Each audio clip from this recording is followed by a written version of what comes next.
Hi, everybody.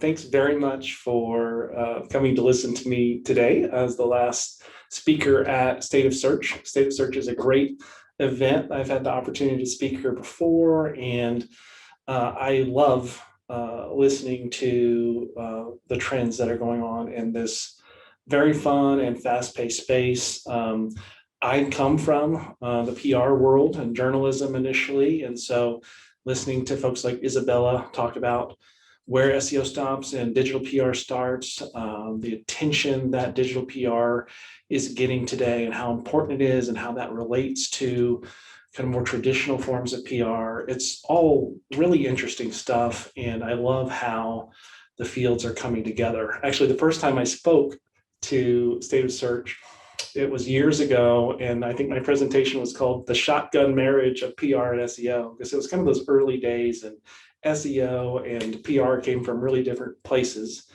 And kind of like ORM and traditional PR, reputation management and crisis management, came from very different places. And so as we continue to come together, and in the case of reputation management, face some pretty big challenges, I am excited to share some of my thoughts and learnings for you guys. I'm going to go ahead and share my deck, and we can get started.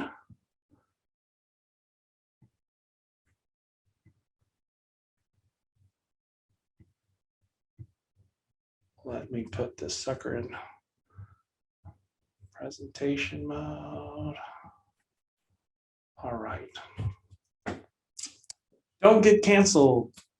Everybody's fear now. We didn't even know what that was a few years ago. Now, so many companies, big and small, are scared of it.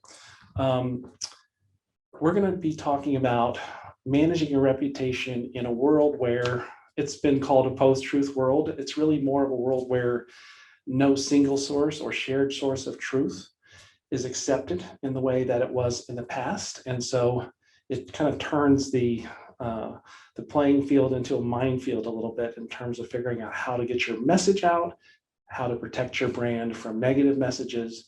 So let's dive in. First, just to quickly tell you, Idea Grow has been around for a while now. First started hiring employees in 2011, so just past our 10-year mark. We are focused on PR and marketing for tech companies, generally B2B. We focus on building trust between our clients and their customers because we believe it's the precursor to selling a product or growing or being successful is building trust. And so we do that from the inside out by working to build trust with our team. So that's why we're particularly proud. We've won Inc. Magazine Best Workplaces Award this year, Dallas Business Journal Best Workplaces Award this year, as well as others. So that's a little bit about us. We are what we call not a lead generation firm or a traditional PR firm, but a trust generation firm. You might think of PR, like a lot of clients do, as going and getting media coverage. We define PR differently. We define it as securing trust at scale.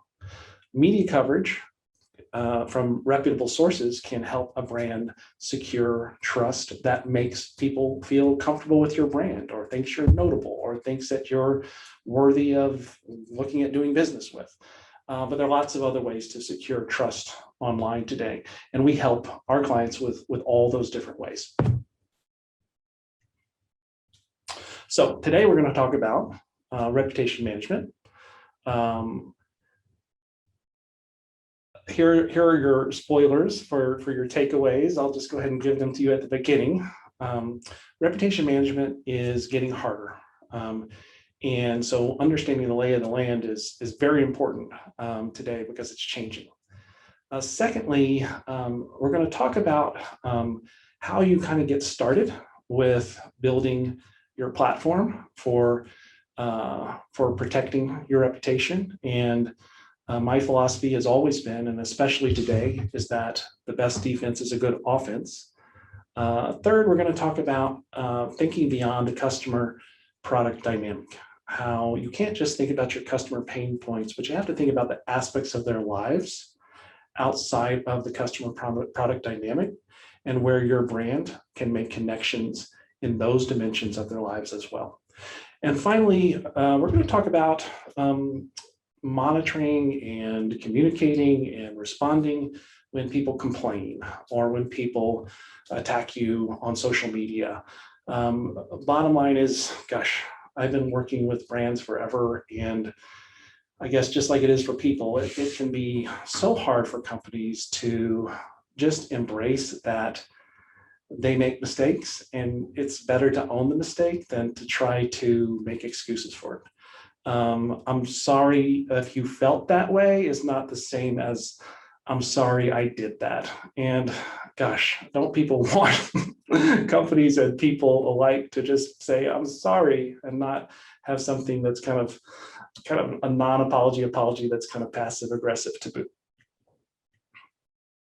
So first, let's start with understanding the playing field of reputation management today. As I said, it's kind of become a minefield. There's three reasons for that. One is the public is wanting brands to do more than sell them stuff. They want the brands, their favorite brands, to take stands on issues: climate change, LGBTQ, Black Lives Matter, DEI. This is the expectation that brands will have some social purpose beyond selling, a reason to exist beyond selling that aligns with the values of the public, the values of customers. Second, look, if you take the wrong stand or don't take a stand when your customers think you should, or you make another kind of mistake, or there's something wrong with your product, it can be any number of reasons, you can get canceled immediately and severely. The consequences on social media can be devastating. Some companies can recover. We'll talk about one of those in a minute. Some can't. Finally, the public no longer relies on shared sources of truth. That's this post-truth world that we're talking about. And that makes the whole reputation management field more challenging and complex, but not to the point where you can't manage it. It just makes it a little more challenging. So first, let's talk about social purpose. Social purpose is having where you're thinking about not just what you do, but why you exist as a brand. People want the brands that they buy from to have some larger, higher purpose. Edelman's Trust Barometer has indicated in recent years, with increasing majorities of consumers saying that they want their brands to take stands on social and political issues. And in some cases, they will patronize or stop patronizing a brand specifically for that reason. Embracing purpose helps you unify your audiences. It gives your brand an edge over those to appear to care only about the bottom line, making money. And so it's something that consumers are asking for, even in B2B spaces. But there's more to it in terms of what to do about it. So let's put a pin in that and come back to it in a second. Getting canceled. All right. If here in Dallas, we know the story of Stan Richards, built the iconic Richards Group agency, amazing, started so many careers here. So many people owe so much to him, but he made a really bad mistake and was in an internal meeting about a Motel 6 ad campaign. He did two things. He said the campaign, after looking at it, was too black, meaning the people in the ads. And he said that he was concerned that the advertising campaign being too black might offend the white supremacist clientele of Motel 6. So this was an internal meeting, but someone internally within Richards Group was so upset that this was shared with Motel 6. It was shared with the media, and Motel 6 and many other long-standing Richard Group clients left Richard Group as a result. Stan fired himself, and to their credit, they've done a great job of coming back from this, but there was doubt about whether the agency would even be able to continue because the reaction was so immediate and devastating. So look, everyone from Donald Trump to Barack Obama has complained about cancel culture and it being too harsh and too judgmental. But say what you will, it's not going anywhere anytime soon. You have to be ready, and we'll talk about some reasons and some ways to be ready for online shaming of this kind. The best way to do it is to not put yourselves in these situations, of course, but we'll talk through it. Just to give you a little more context on this, there's a pretty clear reason, at least in my mind, and I think research backs this up, why there is such a demand for social purpose and why there is such a demand for accountability among brands. And this, quite simply, is that people don't feel represented by their politicians and by their government anymore. Edelman's Trust Barometer research, and they interview 30,000 consumers around the world, showed that in the United States, people do not trust the government or the media. They don't even trust nonprofits anymore, but they trust businesses and CEOs more, specifically of their own companies and the companies that are their favorites, right?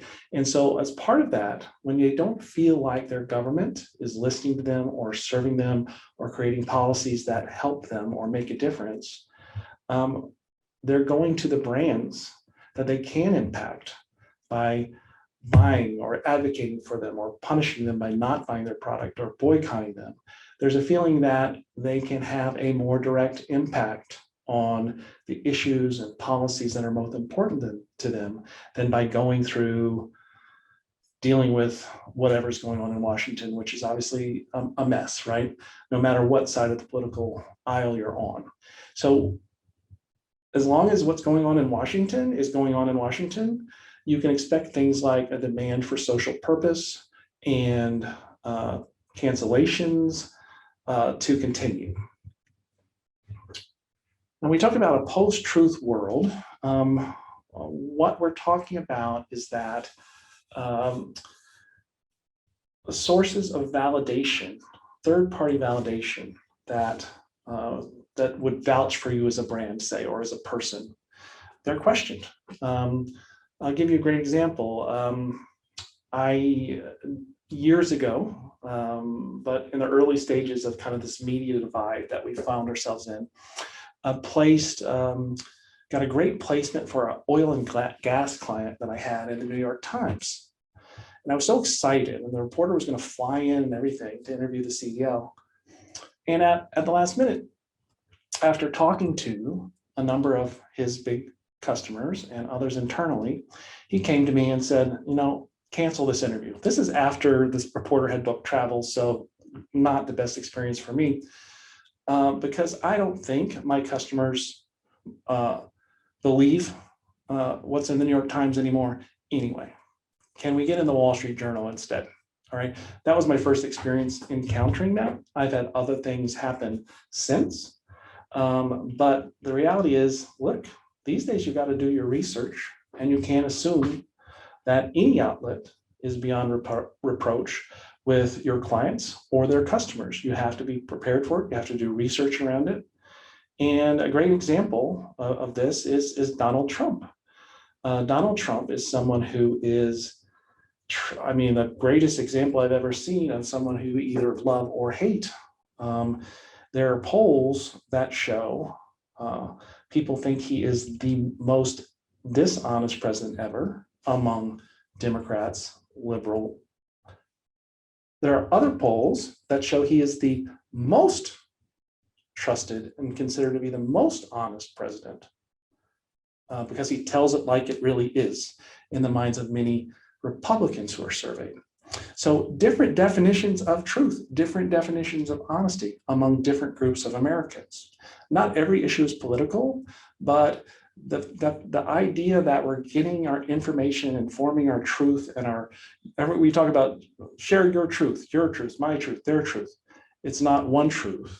And so you have to navigate that when you're trying to build, grow, and protect your brand and your brand's reputation. So that's setting up three big issues that brands are dealing with today that's relatively new. Demands for social purpose, cancel culture, the post-truth landscape that we live in. Reputation management is, as it has been for a long time, reputation management in the PR world has been around for 100 years. That's really how PR started, is a guy named Ivy Lee started representing the big railroads because they were going to be broken up by the government in antitrust because they had become so unpopular. They were doing things like there'd be a train wreck, and the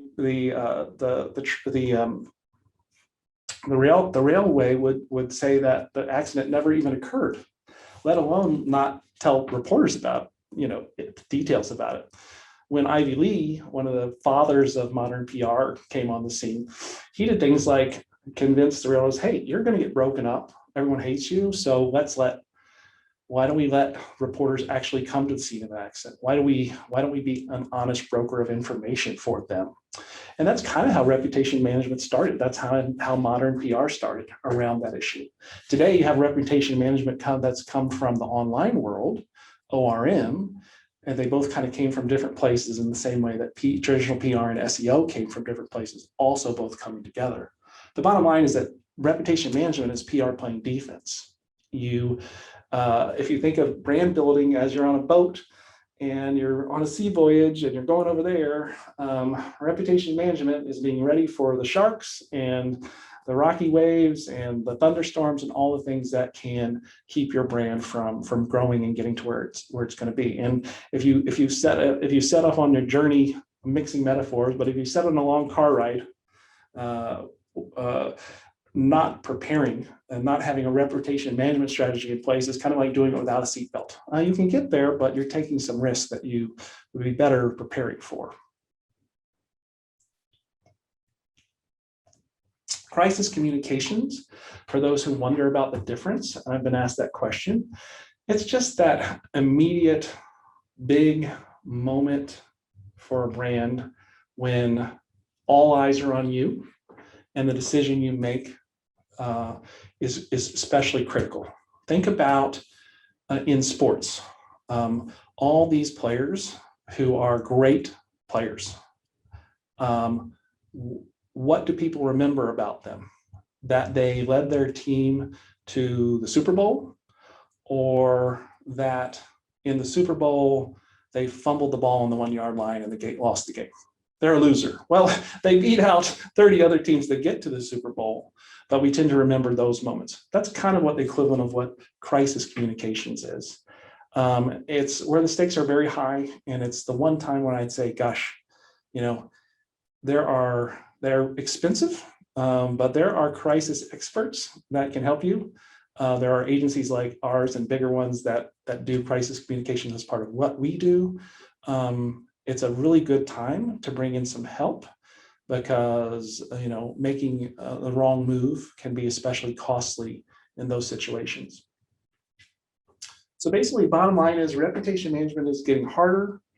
ORM and traditional PR reputation management are all coming together, and hopefully coming together we'll be able to help clients solve some of these new and growing reputation management challenges we have to face.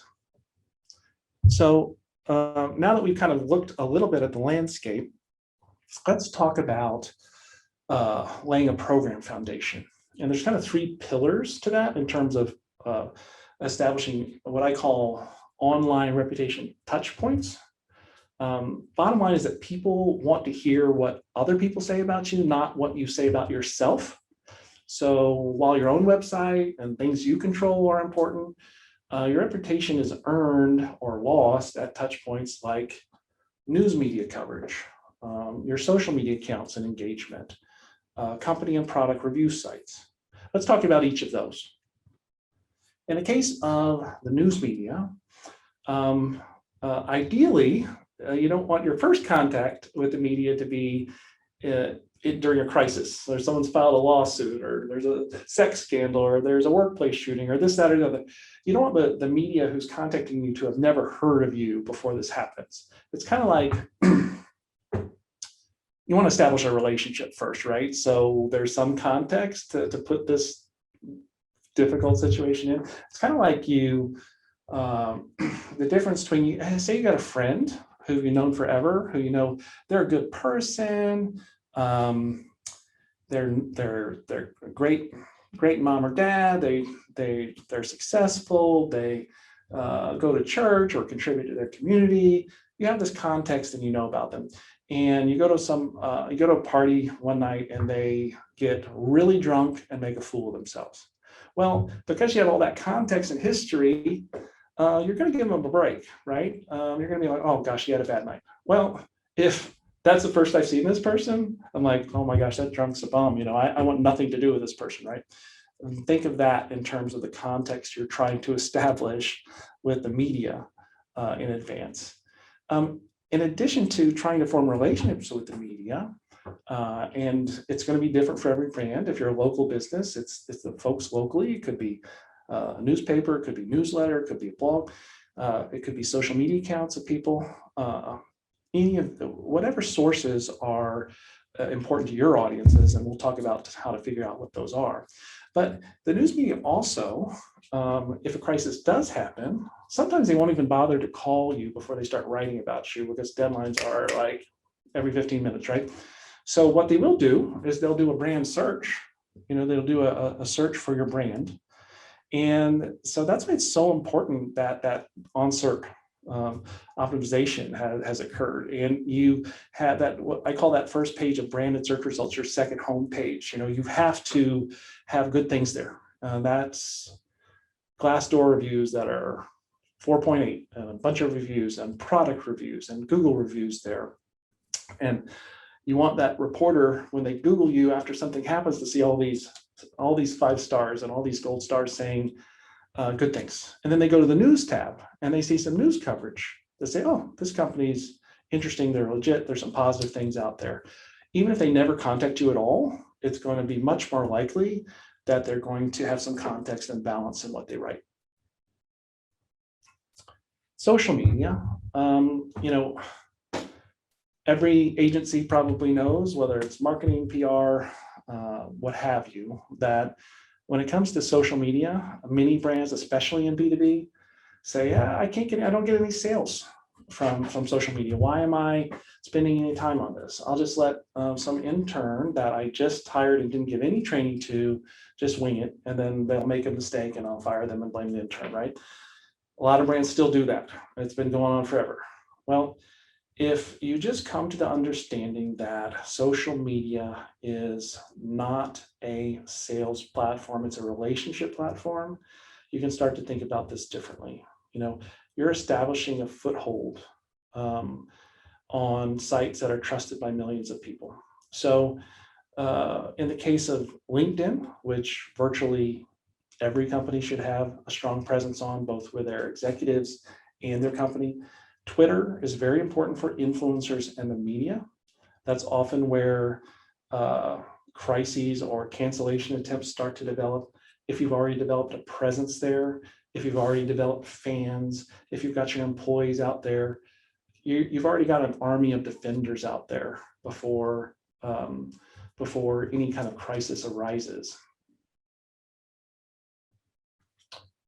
Company and product review sites. The top 3 are Google, Yelp, and Facebook in terms of number of reviews and the amount of traffic. And every brand should look to Google reviews because they're the first thing people see when they Google you, right? But Beyond that, the most important review sites for any brand are going to be different. So you need to do some research, ask your customers. We'll talk about how to do that in a minute. But also, hey, just look at the first 3 pages of your branded search results and your industry keyword search results. What review sites are coming up? Start a presence on those. Create a profile, put up images, treat it almost like another piece of owned media, because you can generally own a piece of your account page that tells who you are. And then invite your customers to leave reviews after a transaction or during a follow-up or after an NPS survey. You need to get advocates out there so when someone has a negative experience, they have context, or others will have context. As a matter of fact, it's really not bad at all. It can be a good thing to have some negative reviews. You should always respond to them, but it'd be a good thing to have them because data research shows consistently that consumers, your customers, are much more likely to trust reviews where there's a bunch of reviews and it adds up to a 4.7 than if there are a bunch of reviews and it adds up to a 5. They just think, something's fishy there. Why are they all 5s? And that's something that generally comes from something Google calls review gating, which they don't like, which means only inviting your super happy customers to leave reviews.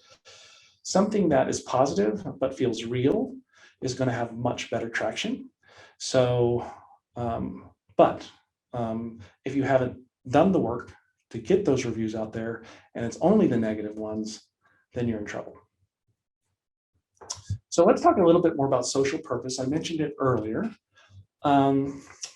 Social purpose we've added in our branding sessions. We didn't used to, but it's become more and more important for B2B brands and B2B tech brands to ask not just kind of who you are, your product differentiation, your brand personality, those kind of questions, but why you exist. Do you have a reason you exist beyond making money? And if so, what is it? For us, we our whole thing is about building trust between our clients and their customers in order to build relationships, which ultimately lead to growing the business. But our larger purpose is to build a more trusting and trustworthy world.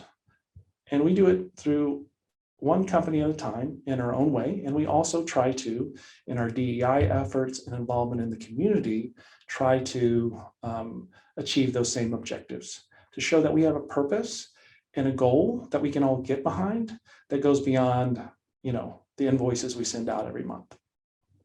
This is something that companies that do it see a lot of benefits. It might sound like a distraction or a pain, or why should I do that?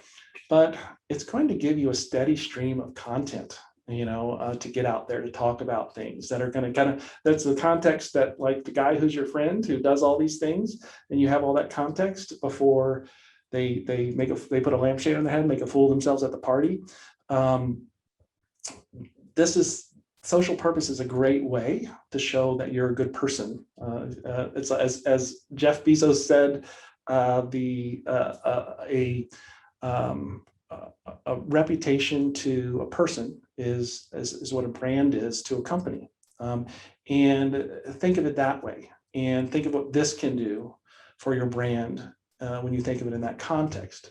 To give you an example of a company that's seen tremendous return on its commitment to social purpose, Lego Group. Lego Group is typically seen as one of, if not the most reputable, trusted, respected brands in the world.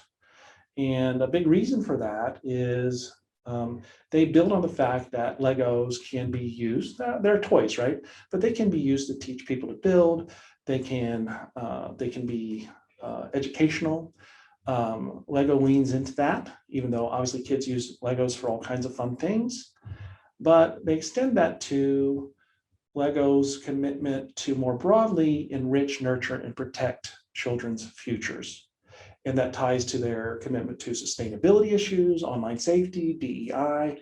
They tie it all together in a single narrative where they're expressing that they care about more than selling to your children, they care about your children.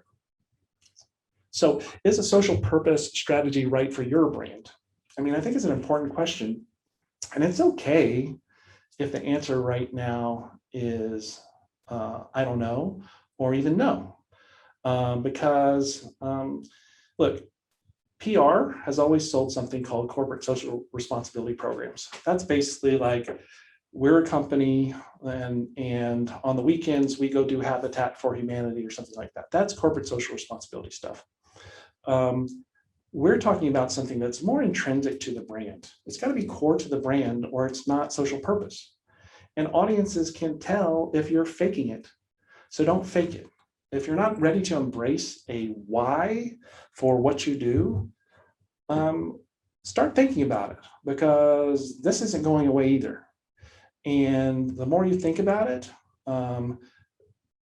as you get your head around it, when the time is right, it can really add something, a real importance to your brand. So all of these things, if you think about a social purpose, or getting positive media coverage out there, or getting positive reviews in place, or establishing a positive presence on social media, these are all examples of having a good offense. So you're ready when bad things happen. Additionally, so we've talked about kind of what's the playing field today and the challenges. We've talked about the best defense is a good offense in terms of setting up your platforms. Let's talk now about empathy and what that means today and why it's more important. Marketers, probably most marketers think of themselves as having empathy, right? Because marketers have to think in terms of customer pain points. An entrepreneur or a marketer, a business can't create a product that sells if there's not empathy involved, unless you just got lucky. Because what you're having to do is put yourself in the place of the person who's going to buy your product and think about their pain points and what they need and providing for that need. That's marketing, right? So you do have empathy. Empathy, putting yourself in someone else's place, is built into the entrepreneur's or marketer's job. But it's just one aspect of the kind of empathy you need to have as a brand today. You need to think about how your customers, employees, partners, suppliers, other audiences think about things, what concerns they have other than your product's features and benefits. Again, can be sustainability, environmentalism, DEI. It can be any number of things, but how do you know? Buyer personas don't give you the answer. Buyer personas are something that most marketers know about because you kind of start your marketing programs with them. You're profiling who your buyer is demographically in terms of their motivations, obstacles to purchase. We do our buyer persona data qualitatively by interviewing wins and losses out of our client CRMs to get a sense of the common themes and motivations. Well, when it comes to going out of the funnel and on top of the funnel to a world where people aren't in your funnel and thinking about whether they're going to buy from you or not, you're having to look at a much bigger universe of issues, meet information sources, views, values, that all can start to paint a picture of the kind of audience that you're trying to connect with. So in other words, you don't pitch the New York Times for the oil and gas client, you pitch the Wall Street Journal, or take your pick, right? For example, Nike has been working with Colin Kaepernick for some time. They thought at one point about dropping him amid all the controversy, but then obviously they did their research because they came back in 2018 and they decided to use him for a big campaign. And that campaign, I think it won big awards and things like that. It also led immediately to lots of people who are conservative on Twitter burning their Nikes. Here's a video of me burning my Nikes and so forth because of Colin Kaepernick's controversial position of kneeling during the national anthem. But that very controversial nature of Colin Kaepernick and what he stood for was something that was appealing to Nike. Nike knew that its young, male, mostly audiences would connect with Colin Kaepernick. They didn't guess this. It's a big decision. It actually ended up making them millions, if not billions of dollars because it was the right call. For another brand, however, aligning with a controversial figure like Colin Kaepernick could have been disastrous. I mean, this is not, Hobby Lobby would not be hiring Colin Kaepernick as a spokesperson, right? But Nike knew. So not all the decisions and not all the influencers or celebrity endorsers or so forth are going to be as polarizing as Colin Kaepernick. But every brand, including yours, has to think about what are the sources of information that my audiences and customers trust, what are the issues, values, views that my customers and audiences have, and how does that align with mine? How can I use that to make a broader connection beyond just selling a product? So think beyond the customer product dynamic. So finding the last piece I wanted to talk about was communicating to audiences with transparency and doing it 24/7. Look, bad things happen. People are going to post 1-star Google reviews. Your employees are sometimes going to say bad things in Glassdoor. There may be a lawsuit. There may be a cancellation attempt. You don't have to even do anything wrong for these things to happen, right? I mean, look at Wayfair. Wayfair is this online furniture company that, minding its own business, I guess made a mistake and had some pricing on some armoires mislabeled. So an armoire, so this armoire costs $10,000 or whatever. I think on Instagram originally, but spread everywhere, this conspiracy theory developed that they were actually not selling armoires for $10,000. They were trafficking children because the armoires had children's names as the brand names. So like you're actually buying this child. So it sounds ludicrous on its face, but it wasn't ludicrous to the thousands of people who shared this all over the place. Wayfair had to put out a statement, multiple statements to tamp down the accusations. You go out there and look online today, you'll still see this stuff. So it can happen to anybody, and you need to be ready, and you need to be ready to respond and respond quickly. Now, there's a right way and a wrong way to do this though, right? So the wrong way to do it is, did I pass the right way? Yeah. The wrong way to do it is to try to pretend that you're something you're not, basically. In other words, reputation management, the first step has to be making sure your reputation is worth defending, right? If you're a crappy company, as Jay here said, if you suck in real life, you'll suck on the internet. You can't erase that reality. And trying to cover it up is generally going to come back to bite you. Might have some short-term benefits, but bad things will happen. Fake reviews, buying backlinks, violating Wikipedia policy, posting false information about things that you've saved on like winning awards. We've probably all seen these things, right? It happens. It's part of the deal. But generally, it's not a long-term solution. I've been playing a little bit with looking at some aged domains lately, and it's interesting how many I found that, and you guys probably have too, that had very high domain authority and then got completely banned because of they were doing it the wrong way. And that's analogous for however the backlash is going to happen for doing things the wrong way. Ultimately, it's going to happen. You can't paper over problems forever. So the right way to do things is to get to the core of your reputational issues, and then develop a plan to make amends. Respond to your unhappy customers, change your policies, listen to what they have to say and make changes based on it. What's better than people feeling heard and listened to? And that's a great foundation for then identifying the happy customers and encouraging them to leave reviews, and then starting to get media coverage and other notice of how you've turned it around, or what kind of company you really are, or that you are a company that's worth protecting and defending. This, I know what I hear a lot of times from clients is, oh, that's going to take forever.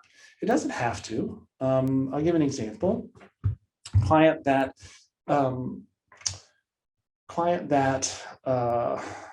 had a lot of like dozens and dozens of negative Glassdoor reviews because of an acquisition they had gone through and some changes in management that weren't received well. They were a 2 point something on Glassdoor. And I talked with them about how it was important to increase that, because customers, not just recruits, but customers, everybody looks at your Glassdoor now. It's often one of your top branded search results. So for all your audiences, you need to think about it. So I was advising them they needed to work on this issue. And they said, well, we have worked on this issue and we're starting to get some good 4 and 5 star ratings. It's just that we've got 100 negative ones that we've got to average it with. How are we ever going to get this up back to a 4? Well, yes. Now, Glassdoor does weight newer reviews more, but there are other things you can do. Comparably, for example, is another site that's much less used, but a very well-respected site around employer reviews. If you don't have your account set up there, you can set up your account. Like we have dozens and dozens of reviews, Idea Grove on Glassdoor. I think we have 7 on Comparably. You can have the newer, more positive reviews based on the changes you've made. Send them there, link to that from your website. That's going to draw that up to your first page of branded search results as well. So people will be able to see, oh, the newer reviews that are here are actually 4 and 5 star. They're not 2 and 3 star. So just because, a lot of people think, oh, they do the things that are ethically questionable because they need to do something quick. Well, there are, if you use your head, if you really think through it, you can find ways to get things done and do them the right way too. So monitoring your online reputation, the main point I just wanted to make here is that you have to do it, you have to monitor, and there's all kinds of social listening tools and stuff to do that, but you have to respond quickly. This is a really interesting data here that shows that the great majority of social media complaints get responses within 24 hours, and an average response time is about 5 hours. But consumers are unhappy with that response time. They want a response within 60 minutes, or you're just going to make them more angry. The reason for that is in many cases, people that are complaining on social media, it's kind of the last resort. They've gone through channels and they finally gave up. I had this happen with an airline that I shall not name recently, and they stepped up. You've got to be able and willing to do that, and your response times. Look, 5 hours ain't going to cut it. 24 hours is definitely not going to cut it. Respond quickly or the whole thing can mushroom. So finally, the last point I want to make is that there's a mental and emotional change that many brands, at least from my experience, have to make in order to be successful in reputation management. And that's being willing to admit your mistakes, own your mistakes, be humble, show customers you're using their input to make improvements. These are all things that people respect, and they'll like you more for doing it. I can talk about how in my first marriage, I won every argument, was always right, but lost the marriage. In my current marriage, I say I'm sorry a whole lot more often, and that's been a good thing. And saying you're sorry and meaning it, there's really no substitute for that. And just keep working on it if you have a challenge with it, because I promise you, you make mistakes. I promise you, if you respond well, those mistakes will help you seem more human and will actually help you to grow faster and sell more than if you say, I'm sorry you feel that way. So embrace the perfectly imperfect is the way I put it. So the key takeaways again, which I said at the beginning, were reputation management is getting harder. So your best defense is going to be a good offense. We talked about social purpose, cancel culture, post-truth world. We talked about news media, social media, review sites, empathy and decision making. That's where you do your research to understand what your customers care about beyond what you can find out in a buyer persona. And finally, just being extremely transparent and responsive and admitting you're not perfect. Gosh, that goes a long way. So that's how I would approach reputation management today. This has been a great experience. Oh, I'll tell you one last couple quick things, just to put this in context. How reputation management fits into the bigger picture for idea growth. It's part of what we do, but in general, everything we do ties to building, growing, and protecting brand trust, because people only buy from brands they trust. We talk about a framework that represents the services solutions we offer called Grow with Trust, where reputation management is the R, but also third-party validation, that's media, influencers, review sites, user experience, meaning you're connecting and resonating with them with your own media, with your content, search presence, meaning Google trusts you, and thought leadership, meaning you have things to talk about and say, and things to contribute to the world with your ideas beyond just talking about yourself. So all of those 5 components can set you up for having a brand that is going to grow and that's worth protecting. Without trust, nothing else matters. That's what we tell all our clients. And